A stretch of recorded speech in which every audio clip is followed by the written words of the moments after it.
Welcome to Martial Arts and Medu Netter. Today we have a serious episode.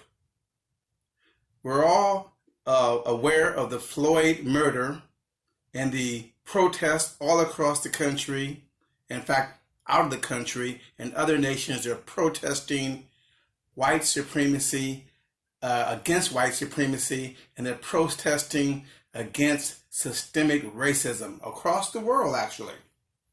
But I wonder, do the masses truly understand the mechanisms of systemic racism that perpetuate our society today with young, angry policemen who have never seen Malcolm X, they've never seen Jim Crow, they've never seen Martin Luther King. They weren't even born then. And yet they harbor such racist views. How can that be?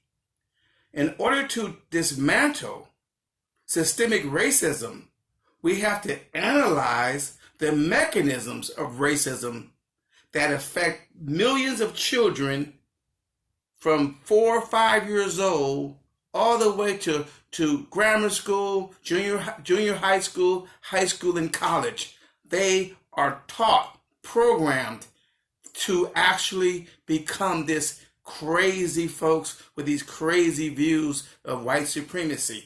And even black people have crazy views of white supremacy.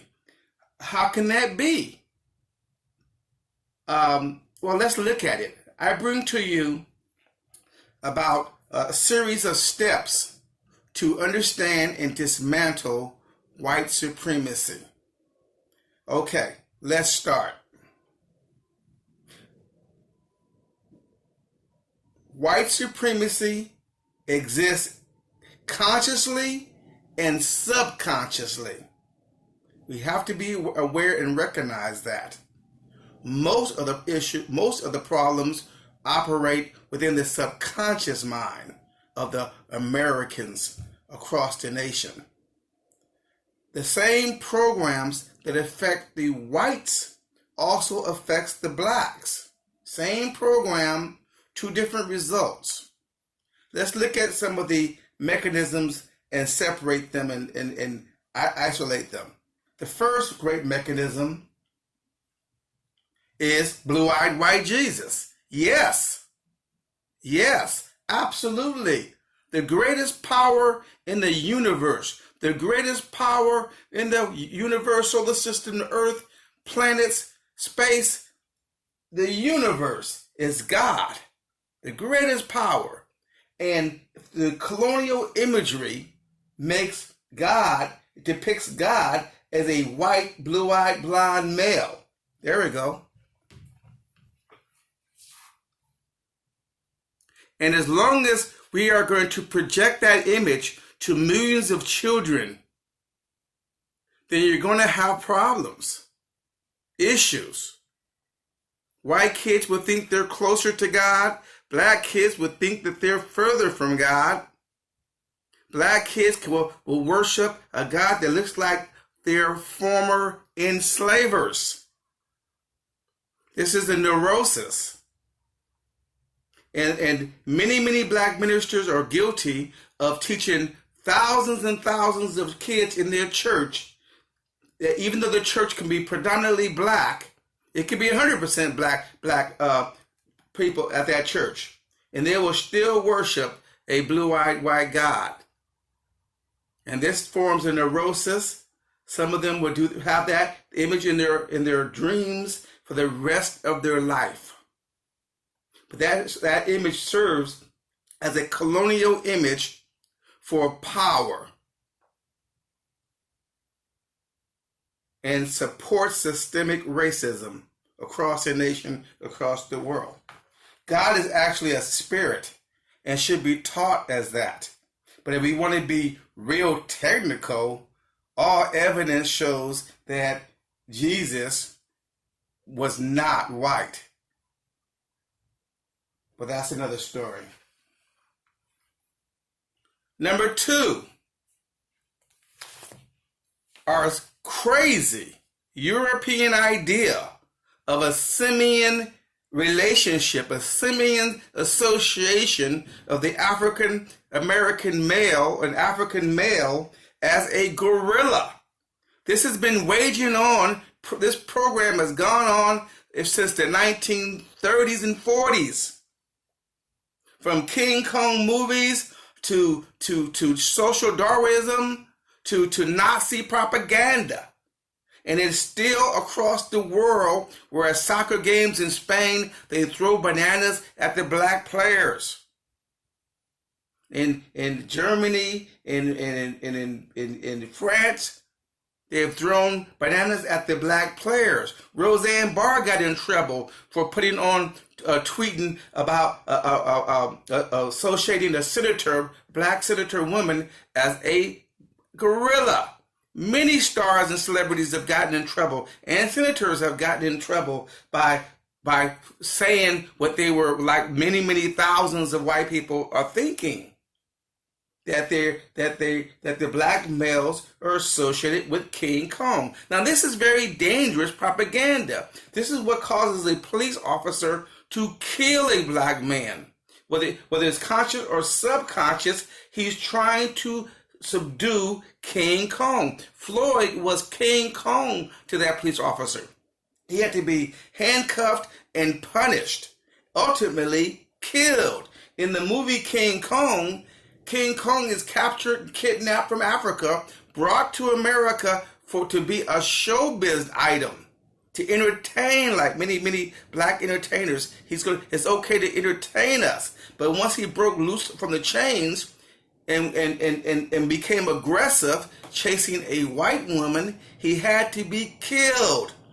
This is psychological. It goes into the heart of the issue. Again, you have Tarzan, another a gorilla association with an African male. There's the white woman, and there's Tarzan with a knife about to kill the ape.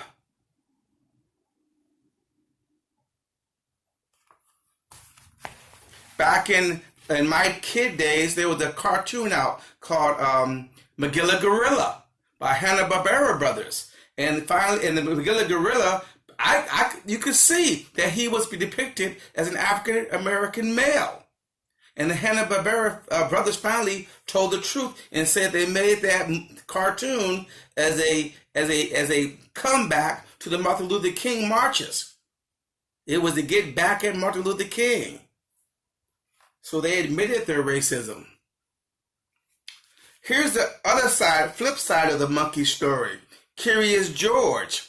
Curious George represents the good monkey that never grows up, stays a little boy, little bitty monkey boy. And he also, like King Kong, is kidnapped from Africa, almost drowns on the boat when he's traveling from Africa to New York. Then as soon as he gets into New York, he gets in trouble and gets put in prison. Real prison.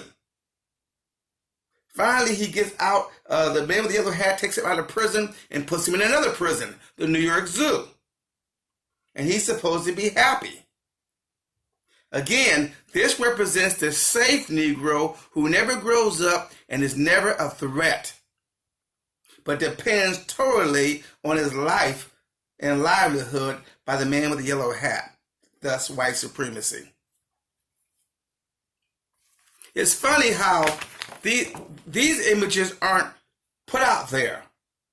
The image of Great Tutmosis, that's not put out there for those little black boys to ingrain in their imagination and there's no movies about Tutmosis. The Tutmosis the Great. There's no movies about him, but he conquered the Middle East from Afghanistan to Sumeria to Turkey, all the way back to Africa, all the way down to Nubia and the Sahara. He conquered. He had an empire. Yet there's no movies about him. And surprisingly, there's no movies about King Tut. But there are Planet of the Apes, King Kong movies every 2-3 years for the last 40 years. King Kong, Tarzan, Curse of the Mummy, Planet of the Apes. Then you have the psychological subconscious monkeys coming, starting with 1930s Laurel and Hardy, Babes in Toyland, and the monsters in there called the Boogies, who are attacking the white folks behind the gates. And then the movie that was basically a duplicate of that was Lord of the Rings, where you have all the Horkai coming out of the mud and the tar like tar babies, and they become the monkeys that represent the black people, and then they're the only people in the movie. There are no black people in Lord of the Rings except for the monsters. You can associate the monsters who are dark and black and from the tar babies. You can associate them with the monsters, with the Africans, but everybody else is white and ultra white in the Lord of the Rings, and that movie was projected all over the world. So those are examples of programming mechanisms for white supremacy programming, so that the children absorb all of these programs and images at an early age, and by the time they're grown, they are full of programs. Well, that will conclude the first session, and stay tuned for session 2 on looking at, analyzing, and breaking up the mechanisms of systemic racism. Thank you.